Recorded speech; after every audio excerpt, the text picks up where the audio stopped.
అందరికీ నమస్కారం. నేను మీ శ్రీనివాస్.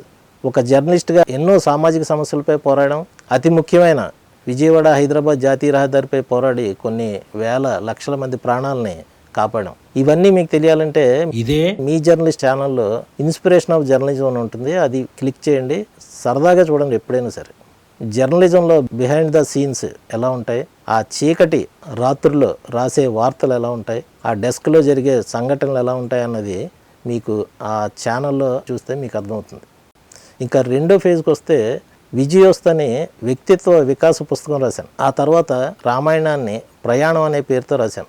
నిజానికి ఇందులో రాముడు అడవికి వెళ్ళాడు, సీతాదేవి లక్ష్మణుడు గీసిన గీత దాటింది, రావణాసురుడు వచ్చి ఎత్తుకుపోయాడు, ఇలాంటి విషయాలు రాయలేదు. ఒక కార్పొరేట్ సంస్థల్లో ఈనాడు రామాయణాన్ని ఎలా చెప్తున్నారో అది వివరించేలా రాశాను. ఇక మూడో ఫేజ్కి వస్తే ఈ SBI లైఫ్ ఇన్సూరెన్స్లో సీనియర్ అడ్వైజర్గా పనిచేస్తున్నాను. అయితే ఈ మూడింటికి ఒక కామన్ కోఇన్సిడెంట్ ఒకటి ఉంది.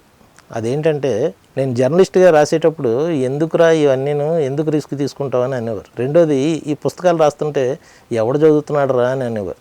ఇప్పుడు ఈ SBI లైఫ్ ఇన్సూరెన్స్లోకి వచ్చేసరికి ఎవరు కడుతున్నారని అంటున్నారు. అయితే నాకు అర్థం కాదు ఏంటంటే, ప్రాబ్లం నాలో ఉందా, సమాజంలో ఉందా? ఇవన్నీ ఆలోచించుకున్నాక ఒక ఇన్సిడెంట్ మీకు ఒక చెప్పాలనిపించింది. ఈ మూడింటికి ఆ సమాధానం ఇప్పుడు నేను చెప్పే ఆ వాస్తవ సంఘటనలో దొరుకుతుంది. అదేంటంటే, ఒకరోజు ఈ SBI లైఫ్ ఇన్సూరెన్స్ కట్టేందుకు ఎవరైతే ఇంపార్టెంట్ ఉంటారని ఆలోచించినప్పుడు ప్రమాదకరమైన సంస్థల్లో పనిచేసే ఎలక్ట్రిసిటీ డిపార్ట్మెంట్ వాళ్ళు గుర్తొచ్చారు. ఇప్పుడు ఒక ఏఈతో మాట్లాడితే ఆయన ఆఫీసులో చిన్న మీటింగ్ ఒకటే ఏర్పాటు చేశారు. అక్కడికి ఆ సిబ్బంది అంతా వచ్చారు. అప్పుడు మా ఆఫీస్ నుంచి ఈ హైయర్ అఫీషియల్స్ ఎవరైతే ఉన్నారో వాళ్ళు వచ్చి SBI లైఫ్ ఇన్సూరెన్స్కు సంబంధించి అందులో కలిగే లాభాలు, గ్యారెంటెడ్ ఇన్కమ్ పథకాలు, ₹1,00,00,000 పైన పిల్లలకు వచ్చే స్కీములు ఇవన్నీ చెప్పారు. అంతా అయిపోయిన తర్వాత అందులో ఒక అబ్బాయి, ఒక 28 ఏళ్ళు ఉంటాయి, అతను అప్పటికప్పుడు టర్మ్ పాలసీ చేశాడు. అతనికి ఒక భార్య, 2 ఏళ్ల పాప ఉంది. అయితే మనం ఏదైతే అనుకుంటామో అది జరగకపోవడమే జీవితం. మనం ప్రమాదకరమైన ఉద్యోగంగా భావించిన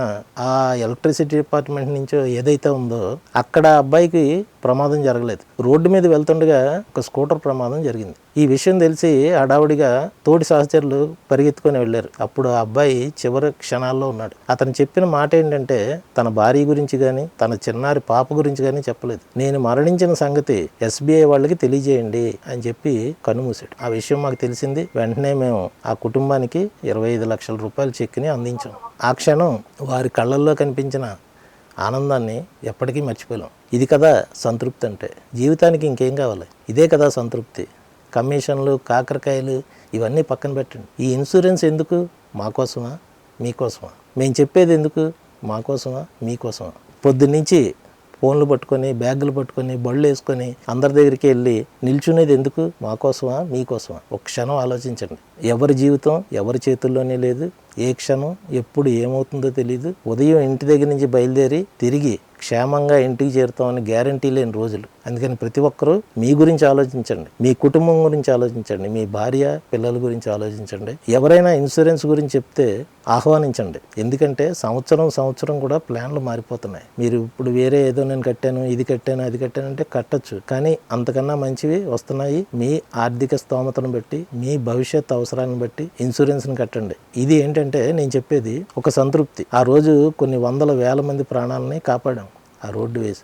తర్వాత ఈ పుస్తకాలతోటి రామాయణం, భగవద్గీత ఈరోజు కాకపోతే రేపైనా సరే అవి అలా చిరస్థాయిగా ఉండిపోతాయి. ఈ భూమి మీద ఉండొచ్చు, ఉండకపోవచ్చు, కానీ నేను రాసిన పుస్తకాలు మాత్రం ఉంటాయి. అలాగే ఈరోజు ఇన్సూరెన్స్ ఈరోజు మీకు అవసరం అనిపించకపోవచ్చు, కానీ అదే మీకు ఒక 10 ఏళ్ల తర్వాత, 15 ఏళ్ల తర్వాత అదే పెద్ద ఆదరవుగా కనిపించవచ్చు. అందుకని అందరూ కూడా ఇన్సూరెన్స్ చేయించుకోండి. మీ గురించి మీరు ఆలోచించుకోండి.